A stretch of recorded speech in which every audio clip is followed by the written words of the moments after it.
So I've seen this idea of a 50-year mortgage being floated around, and I don't think it's a great idea. I think some people can benefit. Like if you're going to use a 50-year mortgage to get your foot in the door and with a plan of refinancing it to better terms in the future, possibly, but you don't want to get a 50-year mortgage with no plans of refinancing it because they front load the interest. They do this on a 30-year loan. To give you an example of my wife and I, we got a loan for about $360,000.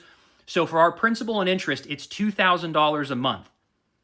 But only $400 a month goes to our principal and $1,600 goes to the interest. So for like the first 10 years, you're paying the bank all this interest and you're paying down your house very, very small. Then eventually halfway through it flips where you start paying more principal and less interest. But with a 50-year mortgage, you're going to be front loading that interest way longer. So the trap is don't get a 50-year mortgage, pay down that house for 12 years, and then sell it.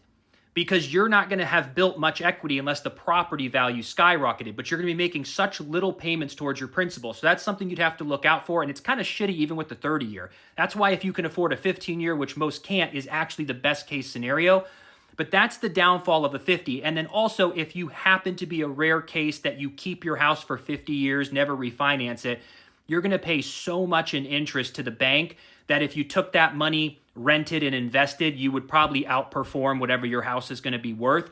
So it's still the early stages. We don't know if they're going to go through with this, but I would say mostly it's not that great of an idea. But if they do implement it and you can get your foot in the door comfortably and then plan on refinancing within a handful of years to get yourself better terms, then that could possibly be a benefit.